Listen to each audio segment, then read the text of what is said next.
पाकिस्तान कहने को तो एक डेमोक्रेटिक स्टेट है, पर जब भी वहाँ सिविलियन लीडरशिप उभरती है, तो उसे अपनी पॉपुलैरिटी की कीमत अपनी जान से चुकानी पड़ती है। और ये ट्रेंड बार-बार रिपीट होता है, चाहे वो हाल ही में इमरान खान के ऊपर हुआ हमला हो। A developing story this hour, Pakistan's former Prime Minister Imran Khan was wounded today when a man opened fire on a convoy of vehicles in eastern Pakistan.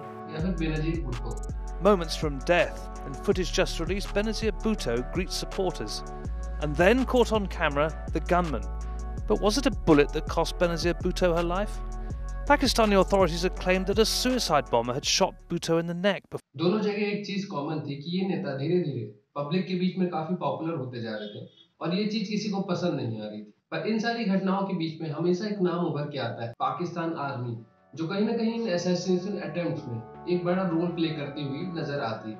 और यहाँ तक कहा जाता है कि पाकिस्तान पॉलिटिक्स में पाकिस्तान आर्मी किंग मेकर की तरह काम करती है। तो आज के वीडियो में हम यही जानने वाले हैं कि पाकिस्तान की पॉलिटिक्स में पाकिस्तान आर्मी कितना इंपॉर्टेंट रोल प्ले करती है और पाकिस्तान आर्मी इतनी ज्यादा पावरफुल कैसे है, बिना उसकी सपोर्ट के कोई प्रधानमंत्री नहीं बन सकता। Meltdown, the role of the Pakistan army is becoming more and more prominent. It is now amply clear that the army is indeed the puppeteer of this chaos. For the first time in Pakistan's history, a prime minister and not the nation's president taking on the army and the ISI. Imran Khan 11 अगस्त को पाकिस्तान के प्रधानमंत्री पद की शपथ ले सकते हैं। इमरान की पार्टी पीटीआई ने दावा किया है कि शपथ ग्रहण समारोह में प्रधानमंत्री नरेंद्र मोदी को भी बुलाया जा सकता है। हमारी कहानी की शुरुआत होती है 1947 से, जब इंडियन सबकॉन्टिनेंट से टूट के दो देश बनते, पहला पाकिस्तान और दूसरा इंडिया। पार्टीशन के बाद पाकिस्तान को टोटल लैंड एरिया का 10 से 12% मिलता है, वहीं पॉपुलेशन की बात करें तो ये ऑलमोस्ट 12 to 15% था। पर आयरनी की बात ये थी कि ब्रिटिश इंडियन आर्मी के ऑलमोस्ट 40% रिसोर्सेज पाकिस्तान को अलॉट कर दिए जाते हैं। तो ये दिखाता है कि कैसे पार्टीशन के बाद से ही पाकिस्तान आर्मी कितना ज्यादा पावरफुल थी और कितना ज्यादा डोमिनेटिंग। हालांकि इतनी बड़ी आर्मी में भी एक पर्टिकुलर स्टेट, जिसको हम पंजाब के नाम से जानते हैं, उसके ऑफिसर्स हमेशा उसको डोमिनेट करते रहे और इसका रिजल्ट ये हुआ कि आज तक भी पाकिस्तान आर्मी के जो टॉप ऑफिशियल्स हैं वो पंजाब प्रोविंस से ही आते हैं। पर पार्टीशन के टाइम से ही ये बात क्लियर हो जाती थी कि पाकिस्तान की आर्मी जो ऑलमोस्ट 40% रिसोर्सेज को एक्यूमुलेट करती है, वो पाकिस्तान को आगे जाके डोमिनेट करने वाली है। पर पाकिस्तान आर्मी को अपनी लेजिटिमेसी प्रूव करने के लिए, अपनी डोमिनेंस प्रूव करने के लिए कुछ बहाने चाहिए और ये बहाना इन्हें मिलता है ईयर 1947 में इंडिया पाकिस्तान के बीच में हुए कश्मीर कॉन्फ्लिक्ट की वजह से। हालांकि पाकिस्तान आर्मी को इंडियन आर्मी से इस कॉन्फ्लिक्ट में हार का सामना करना पड़ता है, पर पाकिस्तान ने कश्मीर का एक बहुत बड़ा हिस्सा एनेक्स कर लिया था, जिसको आज हम लोग पाकिस्तान ऑक्यूपाइड कश्मीर के नाम से जानते हैं, जो कि पाकिस्तान ने इलीगली कैप्चर कर रखा है। पर वो अलग बात है कि इस लड़ाई के बाद से पाकिस्तान आर्मी को इंडिया नाम का एक डर दिखाई देता है, जिसकी हेल्प से पाकिस्तान आर्मी ने पाकिस्तान की पब्लिक को कन्विंस कर दिया कि अगर आर्मी डोमिनेटिंग पोजीशन पे नहीं होगी तो इंडिया कभी न कभी पाकिस्तान पे अटैक करके उसे एनेक्स कर लेगा। और लोगों ने ये बात मानी और पाकिस्तान की आर्मी को पावर एक्यूमुलेट करने की लेजिटिमेसी प्रोवाइड कराई गई और इस डर का फायदा पाकिस्तान की आर्मी को काफी हद तक हुआ। जहां एक और इंडिया में 1947 में कॉन्स्टिट्यूशन बन गया और सिविलियन लीडरशिप ने पावर को संभाला, वहीं दूसरी ओर पाकिस्तान आर्मी के इन्फ्लुएंस और डोमिनेशन की वजह से पाकिस्तान का पहला कॉन्स्टिट्यूशन सन 1956 में जाके बना, जो आर्मी को काफी ज्यादा फेवर करता था। हालांकि आर्मी इतने में नहीं रुकी और उसने अपनी लेजिटिमेसी को मैक्सिमाइज करने के लिए कुछ रिलीजियस एंगल का भी इस्तेमाल किया।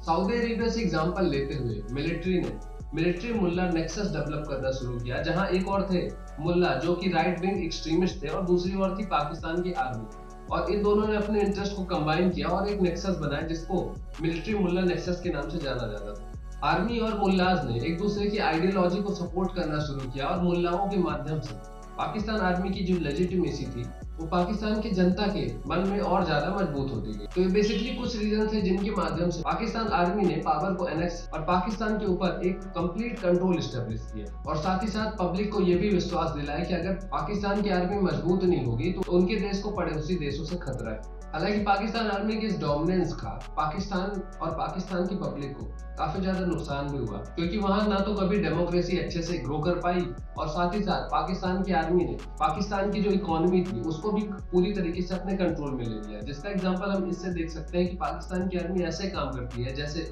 सीमेंट बनाना, हॉस्पिटल्स बनाना, होटल बनाना, एक्सेट्रा एक्सेट्रा। जो ये दिखाता है कि पाकिस्तान की आर्मी ऐसे काम करती है जिसके माध्यम से पाकिस्तान की जो इकोनॉमी है वो उससे गिरफ्त में रहती है। तो ये दिखाता है कैसे पाकिस्तान की आर्मी ने पॉलिटिकली और इकोनॉमिकली पाकिस्तान को अपने गिरफ्त में ले लिया है, और उसकी हमेशा से यही कोशिश रहती है कि उसका डोमिनेंस जो है वो पाकिस्तान की पॉलिटिक्स या फिर पाकिस्तान की इकोनॉमी के ऊपर बना रहे। और इन सब का रिजल्ट ये हुआ कि पाकिस्तान में समय समय पर मिलिट्री कू के माध्यम से या फिर बैकडोर डिप्लोमेसी के माध्यम से पाकिस्तान आर्मी पावर में बनी रही। और 1957 से 1990 के दशक तक ये दिखाई देता है कि मिलिट्री कू के माध्यम से पाकिस्तान आर्मी के अलग अलग जनरल्स ने पाकिस्तान की पॉलिटिक्स को डोमिनेट किया और वहां रूल, और साथ ही साथ उसी बीच सिविलियन लीडरशिप को कभी जेल करा दी, कभी फांसी करा दी, या फिर कभी उनको ISI के माध्यम से असैसिनेट करवा दिया। और यही पैटर्न फिर से रिपीट होता दिखाई दे रहा है, जहां पाकिस्तान की आर्मी, जहां इरफान खान जो पब्लिक में काफी ज्यादा मशहूर होते जा रहे हैं, और उन्होंने पाकिस्तान आर्मी के खिलाफ, जिसको हम लोग सो कॉल्ड पाकिस्तान एस्टेब्लिशमेंट भी बोलते हैं, उसके खिलाफ आवाजें उठाई और कई ऐसे आरोप लगे जिसके माध्यम से